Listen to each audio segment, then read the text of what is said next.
미국 국방부가 완전히 뒤집혔습니다. 20년간 한국을 아시아 복제품으로 깔봤던 검증 책임자가 정반대 보고서를 올린 겁니다. 북한이 8,700톤급 핵잠수함을 전 세계에 공개하며 바다를 위협했습니다. 하지만 미국 워싱턴이 진짜 공포에 떨었던 건 북한이 아니었습니다. 바로 한국이었죠. 북한은 보여줬지만 한국은 보여주지 않고 만들고 있었던 겁니다. 필라델피아 조선소단 48시간, 미국이 절대 불가능하다던 모든 게 눈앞에서 현실이 됐습니다. 그리고 동맹 70년 역사상 전대미문의 일이 벌어졌습니다. 한국을 통제하려던 모든 문구가 삭제되고 한국이 주도하고 미국이 지원한다는 문장으로 바뀐 겁니다. 미국이 한국에게 무릎을 꿇은 그 48시간, 도대체 무슨 일이 벌어진 걸까요? 이야기 시작에 앞서 구독과 좋아요 부탁드립니다. 여러분의 작은 관심이 더 좋은 콘텐츠를 만드는 큰 힘이 됩니다. 심야 2시 17분, 대서양 한가운데 떠있는 당직실에서 저는 헤드셋을 귀에 붙인 채 숨도 제대로 쉬지 못하고 있었습니다. 모니터 화면에는 적성 의심 표적의 음문, 그러니까 소리 지문이 찍혀 있었는데 이게 갑자기 끊긴 게 아니라 마치 처음부터 존재하지 않았던 것처럼 깨끗하게 사라져버린 겁니다. 스펙트럼 분석 그래프가 평평한 직선으로 변하는 순간 제 등줄기로 차가운 땀이 주르륵 흘러내렸습니다. 20년 넘게 음탄 분석을 해왔지만 이런 건 처음이었어요. 현장 장교가 헤드셋 너머로 욕설을 퍼붓기 시작했고 통신 채널이 동시다발적으로 터져나가면서 당직실 전체가 아수라장이 됐습니다. 저는 에단 콜린스, 올해 47입니다. 전직 미 해군 잠수함 음탄 및 작전 장교 출신이고 지금은 국방 조달과 검증 라인에서 동맹국 기술 신뢰성을 심사하는 일을 하고 있죠. 솔직히 말하면 저는 아시아권 제조업을 믿지 않습니다. 2014년부터 2018년까지 인도태평양 지역에서 근무할 때 일본과 동남아 공급망에서 겪은 일들이 아직도 생생하거든요. 서류는 완벽한데 현장에 가보면 엉망진창인 경우가 한두 번이 아니었습니다. 그때부터 제 머릿속엔 동양권 전체에 대한 불신이 깊게 박혀버렸어요. 한국도 예외가 아니었습니다. 한국이 특별히 잘못한 건 없었지만 저는 아시아 전체를 하나로 묶어서 판단하는 나쁜 버릇이 있었던 거죠. 그런데 그날 밤 제 책상 위로 암호화된 메시지 하나가 떨어졌습니다. 워싱턴에서 온 거였어요. 내용은 간단했습니다. 동맹 핵잠 협력 프로젝트 전면 재검증. 책임자는 당신, 한국 파트가 핵심이다. 외부 누설은 곧 정책 붕괴다. 마지막 문장이 제 가슴을 꿰뚫고 지나갔습니다. 한국이라니 핵잠수함에 한국이 왜 나오는 겁니까? 저는 얼떨떨한 상태로 책상 서랍을 열었습니다. 거기엔 몇 달 전 부산에서 열린 방산 전시회 사진이 들어있었어요. 당시 저는 그 사진을 보고 보고서에 이렇게 썼습니다. 컨셉 모형, 과장된 홍보용.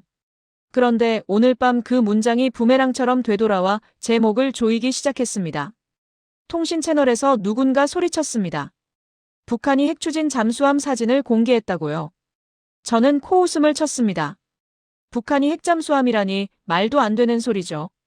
하지만 제 손은 이미 키보드 위에서 빠르게 움직이고 있었습니다. 인텔 보고서를 열어보니 정말로 북한이 뭔가를 공개한 게 맞았어요. 8,700톤급 핵추진 잠수함 건조 모습이라는 겁니다. 동시에 200km 떨어진 표적을 요격하는 장거리 지대공 미사일 시험 보도까지 올라와 있었습니다. 저는 습관적으로 냉소를 지었어요. 사진 한 장으로 세상이 바뀌진 않는다고 그냥 쇼일 뿐이라고 스스로를 다독였습니다. 하지만 새벽 긴급회의실 분위기는 제 생각과 완전히 달랐습니다. 미 해군 출신 분석관 한 명이 심각한 표정으로 입을 열었어요. 저 배수량이면 보여주기 쇼가 아니라 정치적 시그널이라고, 그리고 더 큰 문제는 한국이라고 말했습니다. 저는 고개를 번쩍 들었죠. 한국이 왜 문제냐고 물으려는 순간 회의실 문이 열리면서 리나 하트가 들어왔습니다. 백악관 NSC 실무급 인물인 리나는 밤샘으로 얼굴이 창백했고 눈 밑엔 다크서클이 짙게 드리워져 있었어요. 리나가 힘없는 목소리로 말했습니다. 백악관 팩트시트가 왜 이렇게 늦어졌는지 아냐고 문구 한 줄이 2주를 잡아먹었다고 했습니다. 저는 속으로 비웃었어요. 동맹국 문서 하나 만드는데 2주가 걸리는 게 뭐가 대수냐고요. 그런데 리나가 테이블 위로 종이 한 장을 툭 던졌습니다. 거기엔 분명하게 적혀 있었어요. 미국은 한국의 핵추진 공격 잠수함 건조를 승인했고 연료 조달 방안까지 포함해 요구사항을 긴밀히 협력한다고 말이죠. 저는 그 문장을 3번 정도 반복해서 읽었습니다. 머릿속이 복잡해지기 시작했어요. 미국이 왜 한국에게 이렇게까지 필요라는 단어를 쓰는 거지? 우리가 한국 기술을 필요로 한다는 뜻인가? 아니면 한국 없이는 이 프로젝트가 진행될 수 없다는 건가? 제 자존심이 건드려졌습니다. 저는 평생 미국이 세계 최고라고 믿어왔고 특히 잠수함 기술만큼은 우리를 따라올 나라가 없다고 확신했거든요. 그런데 지금 제 눈앞에 놓인 문서는 그 확신에 금이 가게 만들고 있었습니다. 회의실을 나오면서 저는 결심했습니다. 직접 확인하러 가야겠다고요. 서류와 보고서만 봐서는 진실을 알 수 없습니다. 현장에 가서 제 눈으로 직접 봐야 한다고 생각했어요. 목적지는 필라델피아였습니다. 정상회담 이후 잠수함은 미국 내 조선소에서 건조한다는 말이 돌았고 어떤 보도는 한국 기업이 소유한 필라델피아 조선소까지 거론하고 있었거든요. 저는 비행기 티켓을 끊으면서도 여전히 회의적이었습니다. 한국 기업이 미국 조선소를 운영한다고 해서 뭐가 달라지겠어요. 결국 아시아식 방법론일 뿐이라고 속으로 단정지었죠. 하지만 제가 필라델피아 조선소에 도착했을 때 그곳에서 마주한 현실은 제 모든 편견을 산산조각 낼 준비를 하고 있었습니다. 언론과 정보 브리핑이 폭포수처럼 쏟아져 내렸습니다. 북한이 8,700톤급 핵추진 잠수함 건조 모습을 공개했다는 뉴스가 전 세계를 뒤흔들었고 동시에 200km 떨어진 표적을 요격하는 장거리 지대공 미사일 시험 성공 보도까지 터져나왔어요. 저는 여전히 냉소적이었습니다. 사진 한 장으로 세상이 바뀌진 않는다고 북한이 늘 하던 쇼 아니냐고 스스로를 설득하려 했죠. 하지만 제 주변 사람들의 반응은 달랐습니다. 회의실 분위기가 심상치 않게 돌아가기 시작했거든요. 미 해군 출신 분석관 한 명이 브리핑 자료를 펼쳐놓으며 말했습니다. 저 배수량이면 보여주기 쇼가 아니라 정치적 시그널이라고요. 8,700톤이라는 숫자는 단순한 수치가 아니라 전략적 메시지라는 겁니다. 북한이 수중에서 장기간 작전 수행이 가능한 플랫폼을 갖췄다는 걸 과시하는 거라고 했어요. 저는 여전히 고개를 가로저으며 반박했습니다. 건조 사진 하나 공개한 게 뭐가 대수냐고 실제 작동 여부도 불확실한데 너무 오버하는 거 아니냐고 말이죠. 그런데 그 분석관이 한마디를 덧붙였습니다. 더 큰 문제는 한국이라고요. 저는 그 말에 귀가 번쩍 뜨였습니다. 한국이 왜 문제냐고 물었죠. 분석관은 천천히 설명하기 시작했습니다. 북한이 핵잠수함 카드를 꺼내든 순간 한국과 미국의 핵추진, 잠수함 협력 프로젝트가 단순한 기술 협력을 넘어서 지정학적 게임 체인저로 떠오른다는 겁니다. 북한은 자신들의 수중 전력을 과시했고 이제 한국과 미국이 어떻게 대응할지 전 세계가 지켜보고 있다는 거예요. 저는 그제야 상황의 심각성을 조금씩 깨닫기 시작했습니다. 이건 단순히 북한의 도발이 아니라 동북아시아 해양 파워 밸런스 전체가 흔들리는 순간이었던 거죠.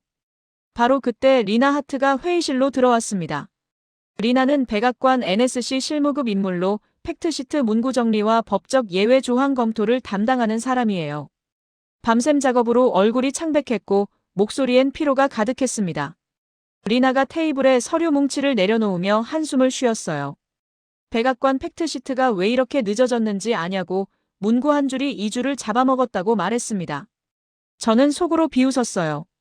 동맹국 문서 하나 만드는데 2주가 걸린다는 게 말이 되냐고 행정 절차가 너무 복잡한 거 아니냐고 생각했죠. 그런데 리나가 건넨 서류를 읽는 순간 제 표정이 굳어졌습니다. 거기엔 이렇게 적혀 있었어요. 미국은 한국의 핵추진 공격 잠수함 건조를 승인했고 연료 조달 방안까지 포함해 요구사항을 긴밀히 협력한다고 말이죠. 저는 그 문장을 3번, 4번 반복해서 읽었습니다. 단어 하나하나가 제 뇌리에 박혔어요. 승인, 연료 조달, 긴밀한 협력. 이 단어들이 의미하는 바가 뭔지 저는 너무나 잘 알고 있었습니다. 이건 단순한 기술 지원이 아니라 미국이 한국을 핵추진 잠수함 보유국으로 인정한다는 뜻이었거든요. 저는 이상함을 느끼기 시작했습니다. 미국이 왜 이렇게까지 한국에게 필요라는 단어를 쓰는 거지? 우리가 한국을 필요로 한다는 건가? 아니면 한국 없이는 이 프로젝트가 불가능하다는 건가? 제 머릿속이 복잡하게 엉켰어요. 평생 미국 기술 우월주의를 믿어왔던 제게 이 문서는 정체성의 혼란을 일으켰습니다. 특히 잠수함 분야만큼은 미국이 압도적이라고 확신했는데 지금 이 문서는 그 확신에 균열을 내고 있었던 거죠. 리나가 지친 목소리로 덧붙였습니다. 섹션 91조항 때문에 법무팀이 밤을 새웠다고 군사 목적. 핵물질 이전 제한 규정을 어떻게 우회할지 머리가 터질 것 같다고 했어요. 예외 조항, 면제 절차, 대통령 승인, 의회 동의, 이 모든 게 한 문장 안에 녹아들어가야 한다는 겁니다. 저는 그제야 왜 팩트시트 문구 하나가 2주를 잡아먹었는지 이해했습니다. 이건 단순한 행정문서가 아니라 국제 핵 비확산 체제와 미국 국내법, 그리고 동맹 정책이 충돌하는 지점을 정교하게 조율한 결과물이었던 거예요. 회의실 분위기가 무거워졌습니다. 누군가 조심스럽게 물었어요. 그래서 한국이 정말로 할 수 있냐고 핵 추진 잠수함을 만들 능력이 있냐고 말이죠. 저는 반사적으로 고개를 저었습니다. 불가능하다고 한국은 아직 그 수준이 아니라고 단정지었어요. 제 머릿속엔 여전히 과거 인도태평양에서 겪었던 아시아권 제조업의 실패 사례들이 가득했거든요. 서류는 완벽한데 현장은 엉망이던 기억, 납기는 맞추는데 품질이 형편없던 경험들이 파노라마처럼 스쳐 지나갔습니다. 하지만 리나가 차갑게 말했습니다. 현장 검증 결과로 정치적 결론을 뒤집을 수 있다고 지금 워싱턴은 답을 원한다고 했어요. 팩트시트에 적힌 문구가 공허한 약속이 아니라 실현 가능한 계획이라는 증거를 내놓으라는 겁니다. 저는 그 순간 제게 주어진 임무의 무게를 실감했습니다. 제가 필라델피아 조선소에서 확인해야 할 건 단순한 기술적 검증이 아니라 미국의 대한반도 정책 전체를 떠받칠 물리적 증거였던 거죠. 저는 서류를 손에 쥔 채 회의실을 나왔습니다. 복도를 걸으면서 북한의 8,700톤급 핵잠 공개 사진이 자꾸 머릿속에 떠올랐어요. 그 배수량이 의미하는 건 단순히 큰 잠수함이 아니라 장기 작전 능력, 전략 무기 탑재 가능성, 그리고 무엇보다 수중에서 사라질 수 있는 능력이었습니다. 북한이 보여준 건 완성품이 아니라 가능성이었고 그 가능성만으로도 충분히 전략적 메시지를 전달한 거예요. 그렇다면 한국은 뭘 보여줄 수 있을까? 저는 회의적이었습니다. 한국이 북한보다 나은 걸 만들 수 있다고 믿지 않았거든요. 공항으로 가는 차 안에서 저는 책상 서랍에 넣어뒀던 부산 전시회 사진을 다시 꺼내봤습니다. 몇 달 전 한국방산 전시회에서 찍은 잠수함 모형 사진이었어요. 당시 저는 보고서에 이렇게 썼습니다. 컨셉 모형, 과장된 홍보용 전시물. 그런데 지금 그 사진을 다시 보니 뭔가 이상했습니다. 모형의 디테일이 생각보다 정교했고 설계도면 일부가 배경에 걸려 있었는데 그게 단순한 컨셉이 아니라 실제 엔지니어링 도면처럼 보였거든요. 저는 고개를 저었습니다. 설마 아니겠지. 하지만 의심의 씨앗은 이미 제 마음속에 뿌리를 내리고 있었습니다. 필라델피아 조선소에서 제가 마주할 현실이 과연 무엇일지 저는 알 수 없었습니다. 필라델피아 조선소에 도착한 건 이른 아침이었습니다.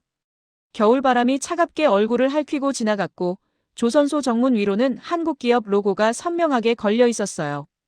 저는 그 로고를 올려다보며 묘한 기분을 느꼈습니다. 미국 땅, 미국 조선소인데 한국 깃발 아래서 일해야 한다는 사실이 자존심을 건드렸거든요. 하지만 저는 감정을 억누르고 공장 안으로 들어섰습니다.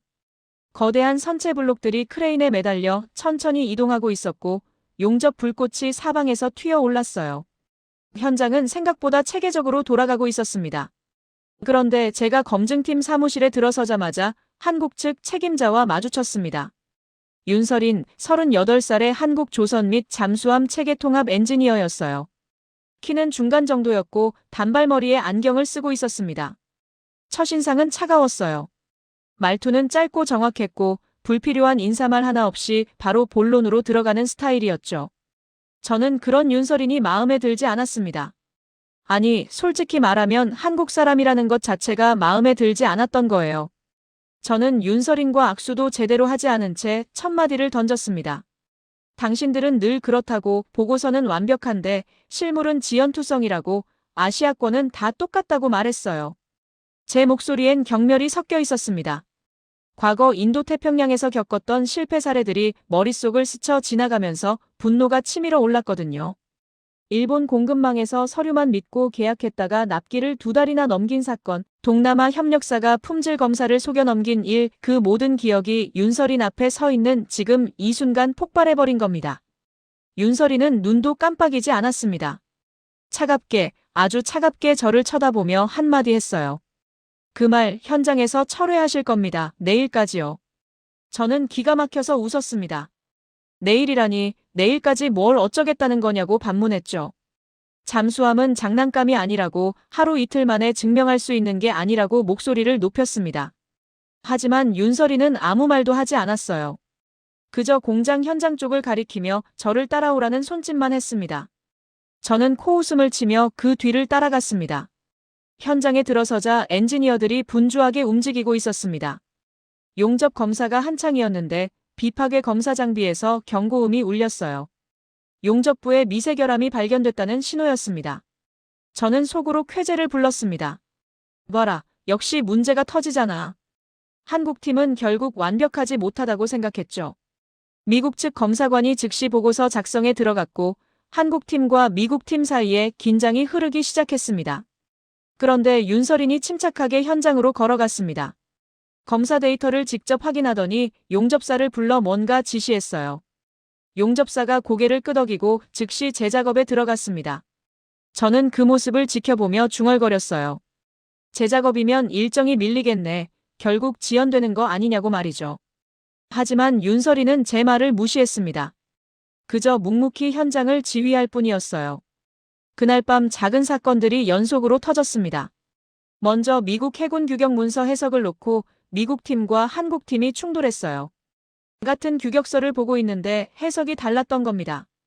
미국 팀은 자기들 방식대로 해야 한다고 주장했고 한국 팀은 현장 조건에 맞춰 조정해야 한다고 맞섰습니다. 회의실 분위기가 험악해졌어요. 목소리가 높아지고 책상을 치는 소리까지 들렸습니다. 저는 팔짱을 끼고 그 모습을 지켜봤습니다. 역시 안 되는구나. 협력이라는 게 말처럼 쉽지 않다고 생각했죠. 그런데 윤설인이 회의실에 들어왔습니다. 양쪽 규격서를 테이블 위에 펼쳐놓고 한 장씩 비교하기 시작했어요. 조용했습니다. 아무 말 없이 그저 펜으로 핵심 조항들을 체크해 나갔죠. 10분쯤 지났을까 윤설인이 입을 열었습니다. 두 규격서의 공통분모는 이거고 차이점은 이 부분이니 현장에선 이렇게 적용하면 된다고 명쾌하게 정리했어요. 미국 팀도 한국 팀도 더 이상 반박하지 못했습니다. 윤설인의 논리가 완벽했거든요. 저는 그 광경을 보며 처음으로 뭔가 이상하다는 생각을 했습니다. 이 사람, 단순히 현장 경험만 있는 게 아니구나. 기술적 이해도와 문서 해석 능력, 그리고 협상력까지 갖췄다는 걸 느꼈어요. 하지만 저는 여전히 인정하고 싶지 않았습니다. 한국 엔지니어 한 명이 잘한다고 해서 전체 프로젝트가 성공하는 건 아니니까요. 다음 날 아침 또 다른 문제가 터졌습니다. 조선소 노조가 공정 변경을 거부한 겁니다. 한국팀이 제안한 새로운 작업 순서가 안전 규정에 어긋난다는 이유였어요. 노조 대표가 현장에 나와 강하게 항의했고 작업이 중단될 위기에 처했습니다. 저는 속으로 확신했습니다. 봐라, 역시 늦어진다고 한국팀은 결국 미국 현장을 이해하지 못한다고 생각했죠. 그런데 윤설인이 직접 노조 대표를 찾아갔습니다. 회의실에서 2시간 넘게 대화가 이어졌어요. 저는 창문 너머로 그 모습을 지켜봤습니다. 윤설이는 노트북을 펼쳐놓고 뭔가를 보여주고 있었고 노조 대표는 심각한 표정으로 화면을 들여다보고 있었어요. 대화가 끝난 후 노조 대표가 나왔을 때 저는 깜짝 놀랐습니다. 노조 대표가 고개를 끄덕이며 공정 변경을 수용하겠다고 선언한 겁니다.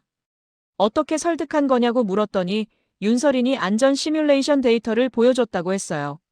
새로운 공정이 오히려 더 안전하다는 걸 숫자로 증명한 겁니다. 저는 그날 밤 혼자 조선소를 걸어 다녔습니다.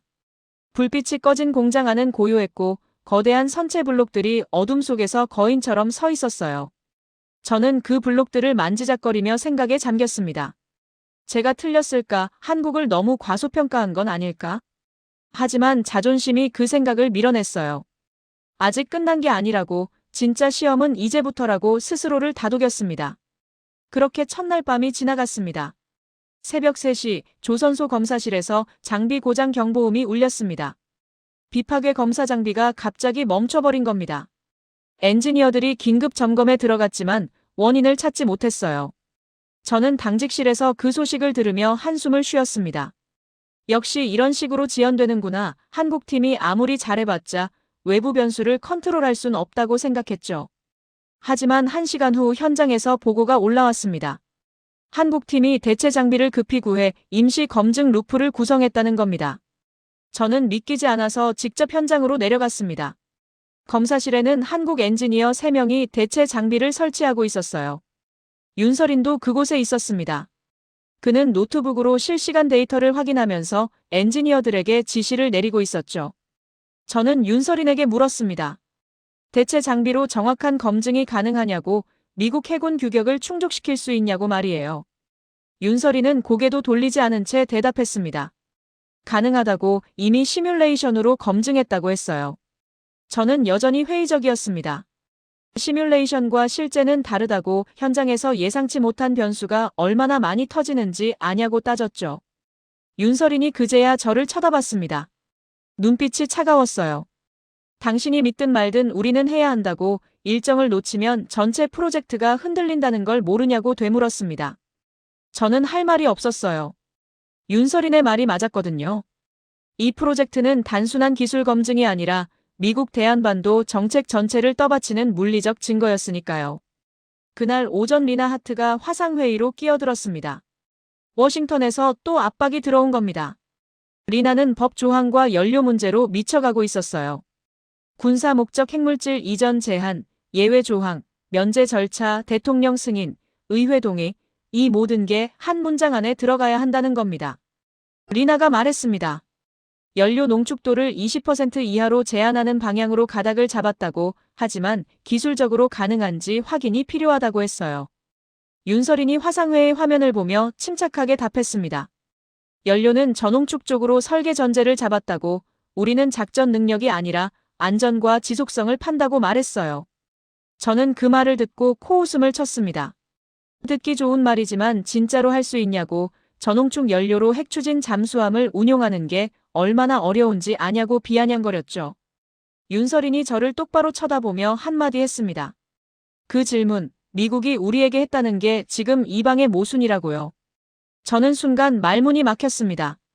윤설인의 말이 전곡을 찔렀거든요. 미국이 한국에게 핵추진 잠수함 건조를 승인하면서 동시에 한국 능력을 의심한다는 건 모순이었어요. 승인했으면 믿어야 하고 의심한다면 애초에 승인하지 말았어야 했습니다. 하지만 현실은 그 중간 어딘가에서 흔들리고 있었죠. 저는 입술을 깨물었습니다.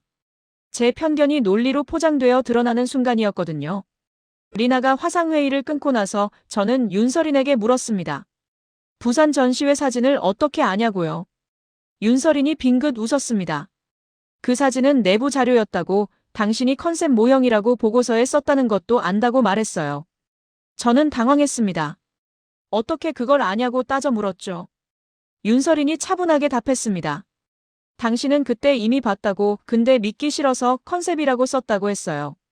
저는 부인하고 싶었지만 할 수 없었습니다. 윤설인의 말이 사실이었거든요. 부산 전시회에서 본 잠수함 모형은 단순한 컨셉이 아니었어요. 디테일이 정교했고 배경에 걸린 설계 도면은 실제 엔지니어링 문서였습니다. 하지만 저는 그걸 인정하고 싶지 않았어요. 한국이 그 수준까지 올라왔다는 걸 받아들이기 싫었던 겁니다. 그래서 보고서에 컨셉이라고 써버렸죠. 제 편견이 객관적 판단을 왜곡시킨 겁니다. 그날 오후 현장 용접사가 문제를 제기했습니다. 한국팀이 제시한 용접 규격대로 하면 이음부가 깨진다는 겁니다. 용접사는 20년 경력의 베테랑이었어요. 자기 경험상 이 규격은 위험하다고 강하게 주장했죠. 미국 측 감독관도 용접사 편을 들었습니다.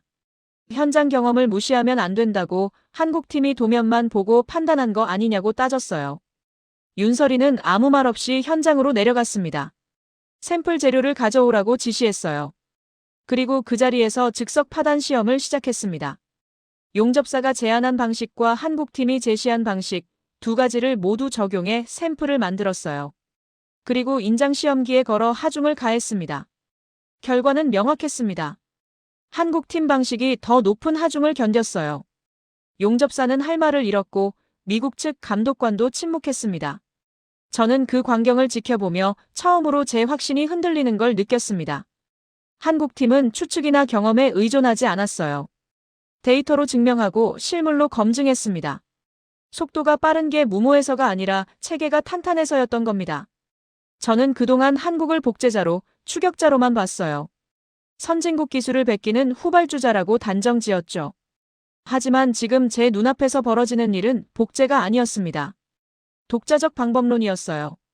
저녁 무렵 윤서린이 저를 불렀습니다. 공장 옥상으로 올라가자고 했어요. 저는 의아했지만 따라갔습니다. 옥상의 선이 필라델피아 야경이 펼쳐졌어요. 윤서린이 난간에 기대며 말했습니다. 우린 복제하지 않는다고, 우리는 현장이 정답이 될 때까지 반복할 뿐이라고 했어요. 저는 그 말의 의미를 곱씹었습니다. 현장이 정답이 될 때까지 반복한다. 그건 실패를 두려워하지 않는다는 뜻이었어요. 틀릴 수 있다는 걸 인정하고 고치고 다시 시도한다는 겁니다. 저는 윤서린에게 물었습니다. 왜 이렇게까지 하냐고. 미국이 승인했으니 적당히 해도 되는 거 아니냐고요. 윤서린이 고개를 저었습니다. 승인은 시작일 뿐이라고, 진짜 싸움은 현장에서 벌어진다고 말했어요. 미국이 우리를 믿어서 승인한 게 아니라 필요해서 승인했다는 걸 안다고, 그래서 더 완벽해야 한다고 했습니다. 저는 그제야 깨달았습니다. 윤서린과 한국팀이 싸우는 건 미국이 아니었어요. 불신과 편견이었습니다. 저 같은 사람들의 시선, 한국은 아직 안 된다는 선입견, 아시아는 다 똑같다는 무지와 싸우고 있었던 겁니다. 저는 부끄러웠습니다. 제가 그 편견의 화신이었으니까요. 하지만 인정하기엔 아직 자존심이 남아 있었어요. 저는 고개를 돌렸습니다. 그날 밤 리나에게서 또 연락이 왔습니다. 팩트시트 문구가 다시 흔들린다는 겁니다. 내부에서 통제 문장을 더 넣자는 의견이 나왔다고 했어요. 한국이 독자적으로 움직이지 못하게 제약 조항을 추가하자는 거였습니다. 저는 그 말을 듣고 처음으로 분노를 느꼈습니다. 통제 문장을 넣으면 현장이 느려진다는 걸 이제는 알았거든요. 속도는 한국이 쥐고 있었고 그 속도를 죽이면 프로젝트 전체가 무너진다는 것도 알았습니다. 저는 결심했습니다. 워싱턴 회의에서 싸워야겠다고요. 북한의 8,700톤급 핵추진 잠수함 공개 이후 대서양에서 사라졌던 음문이 다시 보고됐습니다. 저는 당직실에서 그 신호를 확인하며 온몸에 소름이 돋았어요. 진짜 공포는 북한이 핵잠을 공개했다는 게 아니었습니다. 북한은 보여줬고 한국은 안 보여준다는 대비가 미국을 흔들고 있었던 겁니다. 북한은 심리전을 펼쳤고 한국은 현장전을 치르고 있었어요. 그 차이가 워싱턴을 긴장시켰던 거죠. 리나가 화상으로 다시 나타났습니다. 얼굴은 더 창백해졌고 목소리엔 절박함이 섞여 있었어요. 북한이 쇼를 하든 말든 상관없다고, 의회는 숫자를 원한다고 말했습니다. 언제, 무엇이, 얼마나. 구체적인 일정과 성과를 내놓으라는 겁니다. 저는 리나의 눈빛에서 공포를 읽었어요. 팩트시트에 적힌 문구가 공허한 약속으로 드러나면 정책 전체가 무너진다는 두려움이었습니다. 윤서린이 무표정하게 화면을 보며 답했습니다. 그럼 숫자로 말하겠다고. 지금 여기 공정은 하루 지연이 전체 일정 3일 손실이라고 했어요. 그래서 오늘 밤 끝낸다고 단언했습니다. 저는 그 말을 허세라고 생각했어요. 오늘 밤 끝낸다니, 아직 검증 항목이 산더미처럼 남아있는데 말이죠. 저는 윤서린에게 말했습니다. 불가능하다고, 무리하면 오히려 사고가 난다고 경고했어요. 윤서린이 저를 쳐다봤습니다. 눈빛이 달라져 있었어요. 당신이 믿든 말든 우리는 한다고, 지켜보라고 했습니다. 저는 할 말을 잃었어요. 윤서린의 확신이 제 회의를 압도했거든요. 저는 그저 지켜보기로 했습니다. 어차피 실패하면 제 판단이 옳았다는 게 증명될 테니까요. 그날 밤 한국팀은 공정을 완전히 뜯어고쳤습니다. 기존 작업 순서를 재배치하고 병렬 작업을 늘렸어요. 위험도가 높은 구간은 이중 검증 체계를 구축했습니다. 저는 현장을 돌아다니며 그 모습을 지켜봤어요. 엔지니어들은 밤새 작업했고 용접사들은 교대로 투입됐습니다. 검사실엔 불이 꺼지지 않았고 데이터 분석팀은 실시간으로 결과를 업데이트했어요. 새벽 4시쯤 첫 번째 검증이 완료됐습니다. 용접부 강도 테스트 통과. 저는 모니터를 보며 놀라움을 감추지 못했어요. 정말 해내고 있었습니다. 하지만 저는 여전히 회의적이었어요. 한두 개 통과한다고 끝나는 게 아니라고, 아직 갈 길이 멀다고 중얼거렸죠. 새벽 5시 두 번째 검증이 올라왔습니다. 배관 연결부 기밀 테스트 통과. 저는 긴장하기 시작했어요. 설마 정말로 오늘 밤에 끝내는 건가? 제 예상이 틀리는 건가? 자존심이 상했지만 동시에 묘한 기대감도 생겼습니다. 한국팀이 진짜로 해낸다면 그건 제가 지금까지 봐온 아시아와는 다른 무언가라는 뜻이니까요. 새벽 6시 반, 마지막 검증 항목이 남았습니다. 전기 시스템 통합 테스트였어요. 이게 가장 까다로운 부분이었습니다. 수백 개의 회로가 동시에 작동해야 하고 하나라도 오류가 나면 전체 시스템이 멈추거든요. 저는 검사실로 내려갔습니다. 윤설인도 그곳에 있었어요. 엔지니어들이 최종 점검을 하고 있었고 긴장감이 공기를 짓눌렀습니다. 테스트 시작 버튼이 눌렸습니다. 모니터의 수치들이 빠르게 올라가기 시작했어요. 전압, 전류, 저항 모든 게 정상 범위 안에 들어왔습니다. 저는 숨을 참았어요. 10초, 20초, 30초. 시간이 느리게 흘렀습니다. 1분이 지났을 때 엔지니어 한 명이 외쳤습니다. 통과입니다. 저는 믿을 수 없었어요. 정말로 해냈습니다. 윤설인이 저를 보며 말했습니다. 내일까지 철회하실 거라고 했죠. 저는 고개를 숙였습니다. 제가 했던 말, 당신들은 늘 그렇다던 그 말을 철회해야 했어요. 하지만 입이 떨어지지 않았습니다. 자존심 때문이 아니라 부끄러움 때문이었어요. 제 편견이 얼마나 깊었는지, 얼마나 무지했는지 깨달았거든요. 그날 아침 리나에게서 연락이 왔습니다. 팩트시트 문구에 통제 문장을 더 넣자는 의견이 다시 올라왔다는 겁니다. 저는 이번엔 반대 입장을 냈습니다. 워싱턴 화상회의에 직접 참석해서 말했어요.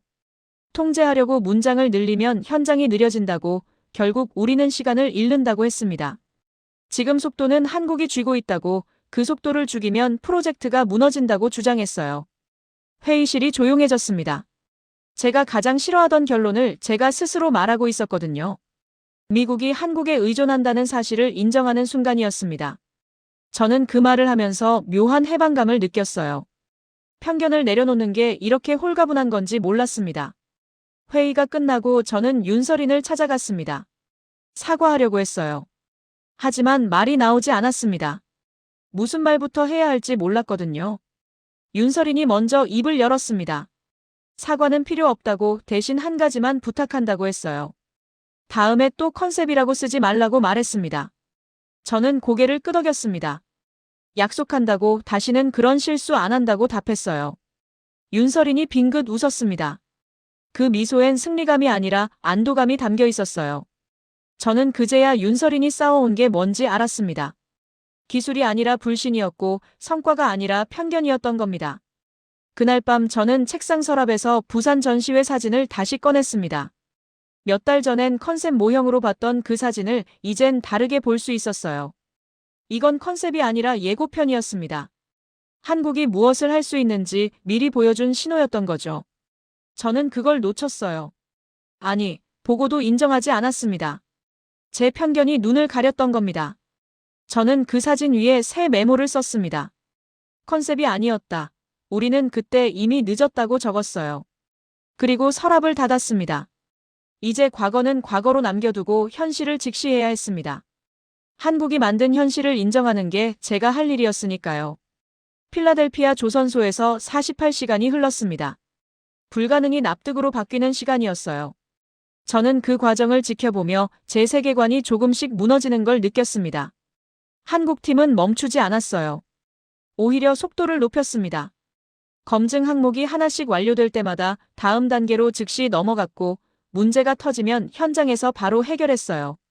노조 이슈는 정면 돌파 대신 안전과 검증 논리로 협상했습니다. 윤설인이 노조 대표에게 보여준 건 강압이 아니라 데이터였어요. 새로운 공정이 왜 더 안전한지 시뮬레이션으로 증명했고 작업자들의 부담을 어떻게 줄일 수 있는지 구체적으로 제시했습니다. 노조 대표는 결국 수긍했어요. 논리 앞에서는 감정도 물러설 수밖에 없었던 겁니다. 미국 팀과의 문서 해석 충돌도 윤설인이 해결했습니다. 양쪽 규격서를 한 장으로 합쳐 결론을 냈어요. 미국 기준과 현장 조건을 모두 만족시키는 절충안을 찾아낸 겁니다. 처음엔 양쪽 모두 반발했지만 윤서린의 논리가 워낙 정교해서 반박할 여지가 없었어요. 저는 그 광경을 보며 감탄했습니다.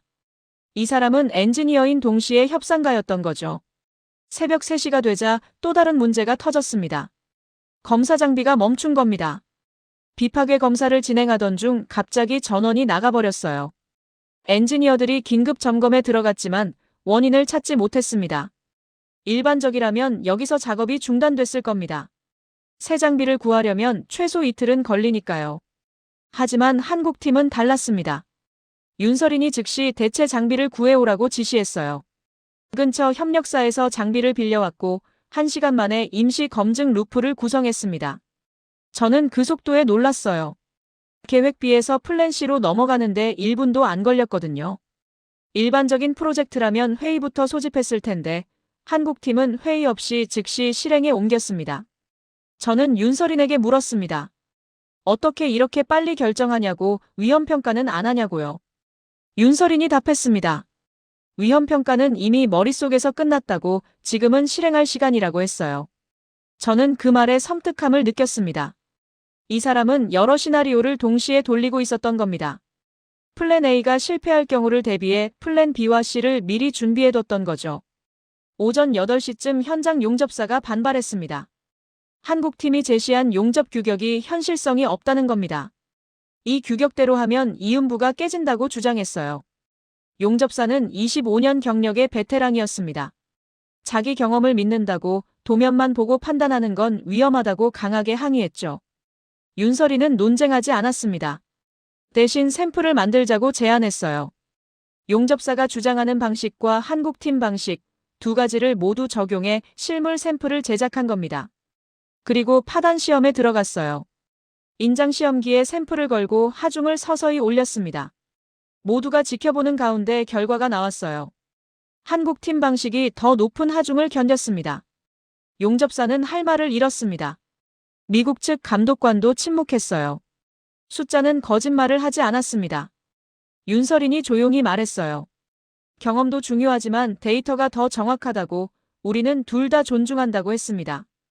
용접사가 고개를 끄덕였어요. 이기거나 지는 게 아니라 함께 배우는 거라는 걸 받아들인 겁니다. 저는 그 과정을 지켜보며 깨달았습니다. 한국팀의 속도는 무모함이 아니라 체계에서 나온다는 걸요. 빠르게 움직이는 건 준비가 돼 있기 때문이었어요. 여러 시나리오를 미리 계산해두고 데이터로 검증하고 실물로 확인하는 시스템이 갖춰져 있었던 겁니다. 그래서 문제가 터져도 당황하지 않고 즉시 대응할 수 있었던 거죠. 오후 2시쯤 제가 가장 우려했던 구간에 도달했습니다. 복합재료 접합부 검증이었어요. 서로 다른 금속을 붙이는 부분이라 열팽창 계수 차이 때문에 균열이 생기기 쉽습니다. 저는 이 구간에서 문제가 터질 거라고 확신했어요. 실제로 첫 번째 테스트에서 미세 균열이 발견됐습니다. 저는 속으로 쾌재를 불렀어요. 봐라, 역시 안 된다고 생각했죠. 하지만 윤서린은 당황하지 않았습니다. 균열 패턴을 분석하더니 접합 온도를 3도 낮추라고 지시했어요. 엔지니어들이 즉시 재작업에 들어갔고 1시간 후 두 번째 테스트가 진행됐습니다. 이번엔 균열이 없었어요. 저는 놀라움을 감추지 못했습니다. 어떻게 한 번만에 원인을 찾았냐고 물었죠. 윤서린이 답했어요. 균열 패턴을 보면 안다고, 열응력이 어디에 집중됐는지 모양만 봐도 알 수 있다고 했습니다. 저는 그제야 깨달았어요. 이 사람은 이론만 아는 게 아니라 현장 경험이 축적돼 있었던 겁니다. 수백 번의 시행착오를 거쳐 체득한 감각이었던 거죠. 저녁 6시, 마지막 검증 항목이 남았습니다. 전체 시스템 통합 테스트였어요. 개별 부품은 다 통과했지만 전체를 합쳤을 때 어떻게 작동하는지가 관건이었습니다. 저는 긴장했어요. 지금까지 잘 왔지만 마지막에 무너질 수도 있으니까요. 테스트가 시작됐습니다. 모니터에 수백 개의 수치가 동시에 올라갔어요. 전압, 전류, 압력, 온도, 유량 모든 게 실시간으로 변했습니다. 저는 숨을 참고 지켜봤어요. 1분, 2분, 3분. 시간이 느리게 흘렀습니다. 5분이 지났을 때 엔지니어가 외쳤습니다. 모든 항목 정상입니다. 저는 믿을 수 없었어요. 정말로 해냈습니다. 48시간 만에 불가능을 가능으로 바꿨어요. 제가 안 된다고 단정했던 일을 한국팀이 해낸 겁니다. 저는 윤서린을 바라봤어요. 윤서린은 미소 짓지 않았습니다. 그저 다음 할 일을 체크하고 있었어요. 이 사람에게 성공은 끝이 아니라 다음 단계의 시작이었던 겁니다. 그날 밤 저는 윤서린에게 사과하려 했습니다. 하지만 말이 나오지 않았어요. 부끄러움 때문이었습니다. 제 과거가 너무 창피해서 입이 떨어지지 않았던 거죠. 윤서린이 먼저 말했습니다. 사과는 필요 없다고 대신 한 가지만 부탁한다고 했어요. 다음에 또 컨셉이라고 쓰지 말라고 말했습니다. 저는 고개를 끄덕였습니다. 약속한다고 다시는 그런 실수 안 한다고 답했어요. 윤서린이 손을 내밀었습니다. 저는 그 손을 잡았어요. 악수는 짧았지만 무게가 있었습니다. 제가 한국을 인정하는 순간이었고 윤서린이 저를 용서하는 순간이었으니까요. 그렇게 48시간이 지나갔고 불가능은 납득으로 바뀌었습니다. 워싱턴 화상회의 화면 앞에 앉았을 때 저는 이미 결심한 상태였습니다. 리나 하트가 또다시 팩트시트 문구 문제를 꺼냈어요. 내부에서 통제 문장을 더 넣자는 의견이 올라왔다는 겁니다. 한국이 독자적으로 움직이지 못하게 제약 조항을 추가하자는 거였어요. 회의실엔 국방부 실무진, 백악관 참모, 법무팀 인원들이 모여 있었습니다. 저는 처음으로 반대 입장을 냈습니다. 통제하려고 문장을 늘리면 현장이 느려진다고 말했어요. 결국 우리는 시간을 잃는다고, 지금 속도는 한국이 쥐고 있다고 분명하게 밝혔습니다. 회의실이 조용해졌어요. 제가 가장 싫어하던 결론을 제가 스스로 말하고 있었거든요. 미국이 한국에 의존한다는 사실을 인정하는 순간이었습니다. 국방부 실무진 한 명이 반박했습니다. 속도보다 통제가 중요하다고 핵추진 잠수함은 단순한 무기 체계가 아니라 전략 자산이라고 주장했어요. 한국이 마음대로 움직이게 두면 나중에 감당할 수 없는 상황이 올 수도 있다는 겁니다. 저는 그 말을 듣고 웃음이 나왔어요. 제가 며칠 전까지 했던 생각과 똑같았거든요. 저는 천천히 입을 열었습니다. 필라델피아 조선소에서 목격한 걸 설명하기 시작했어요. 한국팀이 어떻게 48시간 만에 불가능을 납득으로 바꿨는지, 노조 이슈를 데이터로 해결했는지, 용접 규격 논쟁을 실물 시험으로 끝냈는지 구체적으로 말했습니다. 회의실 사람들이 집중하기 시작했어요. 제 목소리엔 확신이 담겨 있었으니까요. 저는 덧붙였습니다. 통제 문장을 넣으면 현장에서 매번 승인을 받아야 한다고, 그럼 속도가 죽는다고 강조했어요. 지금 한국팀의 강점은 현장 판단력과 즉각 대응 능력인데 그걸 죽이면 프로젝트 전체가 무너진다고 경고했습니다. 제가 가장 우려했던 건 한국 능력이 아니라 우리 불신이라고, 그 불신이 결국 프로젝트를 망칠 거라고 말했어요. 법무팀 인원이 조심스럽게 물었습니다. 그럼 한국을 완전히 믿어야 한다는 건가요? 저는 고개를 저었어요. 믿는 게 아니라 인정하는 거라고 답했습니다. 한국이 만든 현실을 인정하는 거라고, 그들이 이미 증명했다고 말했죠. 믿음은 감정이지만 인정은 사실 확인이라고, 저는 사실을 확인했다고 단언했습니다. 리나가 한숨을 쉬었습니다. 그럼 팩트시트 문구를 어떻게 조정하냐고 물었어요. 저는 간단하게 답했습니다. 통제 문장을 빼고 협력 문장을 강화하라고, 한국이 주도하고 미국이 지원하는 구조로 바꾸라고 제안했어요. 회의실이 술렁였습니다. 그건 기존 동맹 구조와 정반대였거든요. 저는 설명을 이어갔습니다. 북한이 8,700톤급 핵잠을 공개한 순간부터 이 프로젝트는 기술 협력을 넘어섰다고, 지정학적 메시지가 됐다고 말했어요. 북한은 보여줬고 한국은 만들고 있다고, 그 대비가 전 세계에 전달되는 시그널이라고 강조했습니다. 미국이 한국을 통제하려 들면 그 시그널이 약해진다고, 오히려 한국을 밀어주는 게 미국 이익에 부합한다고 주장했어요. 백악관 참모가 신중하게 물었습니다. 의회를 어떻게 설득하느냐고요? 저는 준비한 자료를 화면에 띄웠습니다. 필라델피아 조선소 검증 결과였어요. 48시간 동안 완료된 항목들, 통과한 테스트 수치들, 해결된 문제 목록들을 하나씩 보여줬습니다. 이게 증거라고, 한국이 할 수 있다는 물리적 증거라고 말했어요. 저는 마지막으로 한마디 덧붙였습니다. 지금 우리가 선택할 건 한국을 믿느냐 마느냐가 아니라고, 현실을 인정하느냐 부정하느냐라고 말했어요. 현실은 이미 움직이고 있다고, 우리가 따라가지 못하면 뒤처지는 건 한국이 아니라 미국이라고 경고했습니다. 회의실이 조용해졌어요. 제 말이 너무 직설적이었지만 아무도 반박하지 못했습니다.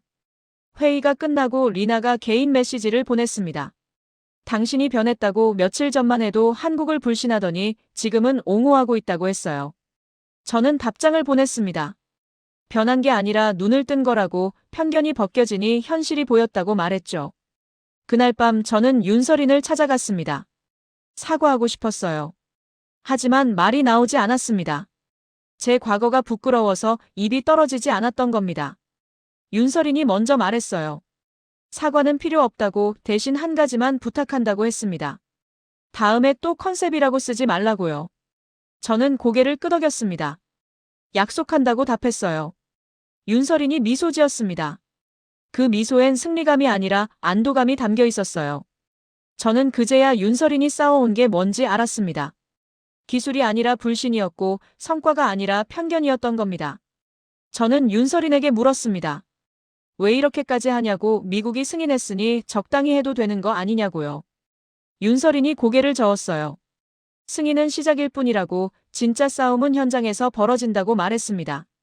미국이 우리를 믿어서 승인한 게 아니라 필요해서 승인했다는 걸 안다고, 그래서 더 완벽해야 한다고 했어요. 저는 그 말을 곱씹었습니다. 필요해서 승인했다. 맞는 말이었어요.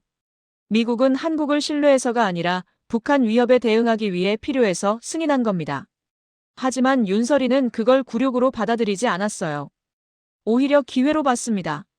필요를 신뢰로 바꿀 기회라고 생각한 거죠. 저는 책상 서랍에서 부산 전시회 사진을 꺼냈습니다. 윤서린에게 보여줬어요. 이 사진을 보고 컨셉이라고 썼다고, 미안하다고 말했습니다. 윤서린이 사진을 들여다봤어요. 그리고 조용히 말했습니다. 이건 컨셉이 아니라 예고편이었다고, 우리가 무엇을 할 수 있는지 미리 보여준 신호였다고 했어요.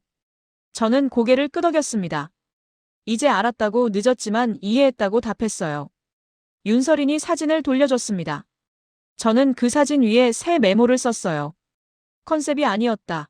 우리는 그때 이미 늦었다고 적었습니다. 그리고 서랍을 닫았어요. 이제 과거는 과거로 남겨두고 현실을 직시해야 했으니까요.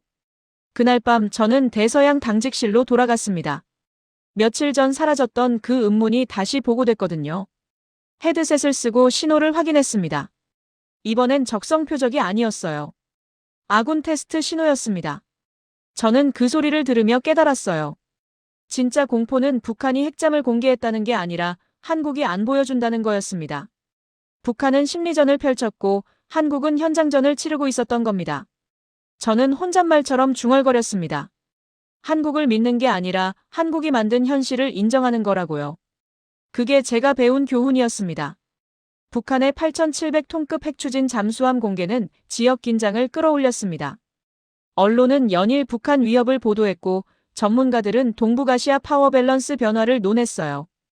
한국과 미국의 핵추진 잠수함 협력 프로젝트는 그 자체로 북한이 비난하는 대상이 됐습니다. 북한 매체는 한미동맹이 핵군비 경쟁을 부추긴다고 공격했고 주변국들도 예의주시하기 시작했죠. 저는 대서양 당직실에서 그 모든 보도를 지켜봤습니다. 하지만 이제는 다르게 보였어요. 북한의 메시지는 우리가 바다에서 사라질 수 있다는 거였고 한국의 메시지는 우리는 아예 드러낼 필요가 없다는 거였습니다. 북한은 보여주는 전략을 택했고 한국은 만드는 전략을 택했어요. 그 차이가 전부였습니다. 저는 결론을 정리하기 시작했습니다. 미국의 현실은 뭐였을까? 동맹 문서에 승인과 연료 협력을 적어 넣을 만큼 이 프로젝트를 정책으로 끌어올릴 수밖에 없었다는 겁니다. 선택이 아니라 필요였어요. 북한 위협이 구체화되는 상황에서 한국의 수중 전력 강화는 미국에게도 이익이었던 겁니다. 리나에게서 마지막 연락이 왔습니다. 팩트시트 최종 문구가 확정됐다는 겁니다. 통제 문장은 대부분 삭제됐고 대신 협력과 지원 문장이 강화됐어요. 한국이 주도하고 미국이 지원하는 구조로 바뀐 겁니다. 리나가 말했어요. 당신 덕분이라고. 현장 검증 결과가 의회를 설득했다고 했습니다. 저는 리나에게 답했습니다. 제 덕이 아니라고, 한국팀이 증명한 거라고 말했어요. 저는 그저 보고했을 뿐이라고, 현실을 있는 그대로 전달했을 뿐이라고 했습니다. 리나가 웃었어요. 그게 가장 중요한 일이라고, 편견 없이 현실을 보고하는 게 얼마나 어려운지 안다고 말했습니다. 그날 저녁 저는 필라델피아 조선소를 마지막으로 방문했습니다. 윤서린을 만나기 위해서였어요. 공장엔 여전히 불이 켜져 있었고 엔지니어들은 다음 단계 작업을 준비하고 있었습니다. 저는 그 모습을 보며 감탄했어요. 이 사람들은 멈추지 않는구나, 성공해도 다음을 준비하는구나 싶었습니다. 윤서린을 찾았습니다. 사무실에서 도면을 검토하고 있었어요. 저는 문을 두드렸습니다. 윤서린이 고개를 들었어요. 무슨 일이냐고 물었습니다. 저는 작별 인사를 하러 왔다고 말했어요. 검증이 끝났으니 워싱턴으로 돌아간다고 마지막으로 감사 인사를 하고 싶었다고 했습니다. 윤서린이 미소 지었습니다. 감사는 무슨, 당신 일을 한 것뿐이라고 말했어요. 저는 고개를 저었습니다. 제 일은 검증이었지만 배운 건 그 이상이었다고, 편견을 버리는 법을 배웠다고 솔직하게 고백했어요.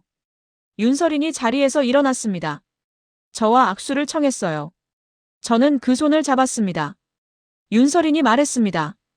다음에 또 만나면 동료로 만나고 싶다고, 검증자와 피검증자가 아니라 협력자로 만나고 싶다고 했어요. 저는 고개를 끄덕였습니다. 약속한다고, 다음엔 함께 일하자고 답했습니다. 윤서린이 빙긋 웃었어요. 그 미소엔 희망이 담겨 있었습니다. 저는 조선소를 나오며 뒤를 돌아봤습니다. 한국 기업 로고가 여전히 정문 위에 걸려 있었어요. 며칠 전엔 그 로고가 불편했는데 이젠 당연하게 느껴졌습니다. 미국 땅에서 한국 깃발 아래 일하는 게 이상한 게 아니라 자연스러운 거라고 받아들였던 겁니다. 워싱턴으로 돌아오는 비행기 안에서 저는 생각에 잠겼습니다. 이 프로젝트가 의미하는 게 뭘까?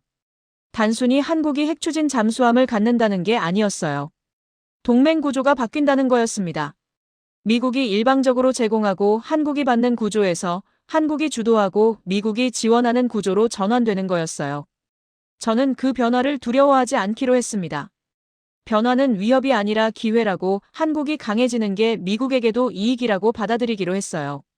북한 위협에 대응하려면 강한 동맹이 필요했고, 강한 동맹은 일방적 의존이 아니라 상호 협력에서 나온다는 걸 깨달았거든요.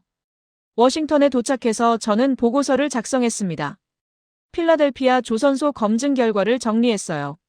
결론은 명확했습니다. 한국은 핵추진 잠수함을 건조할 능력이 있다고, 기술적으로나 조직적으로나 준비가 돼 있다고 평가했습니다.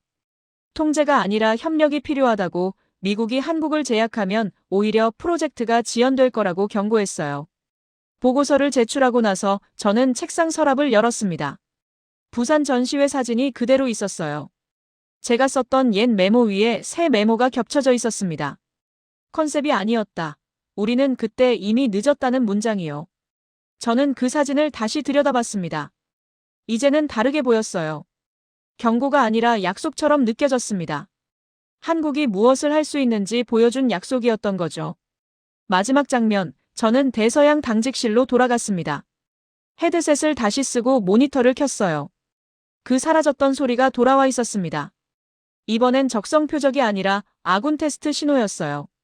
한국팀이 진행 중인 수중 음향 테스트였습니다. 저는 그 신호를 들으며 혼잣말처럼 중얼거렸습니다. 한국을 믿는 게 아니라 한국이 만든 현실을 인정하는 거라고요. 그게 제가 배운 전부였습니다. 편견을 버리고 현실을 보는 법, 불신을 내려놓고 협력을 택하는 법을 배웠던 겁니다. 저는 이제 그걸 실천할 준비가 됐어요.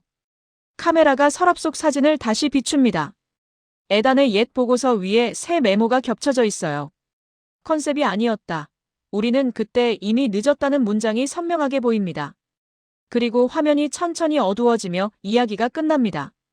북한의 8,700톤이 세상을 흔들었지만 진짜 변화는 보이지 않는 곳에서 일어나고 있었던 겁니다. 한국과 미국의 협력이 새로운 장을 열고 있었고 에단은 그 변화의 증인이 됐습니다. 편견에서 인정으로, 불신에서 협력으로 나아가는 여정이었어요. 그 여정이 침묵의 8,700톤보다 더 강력한 메시지를 전하고 있었습니다.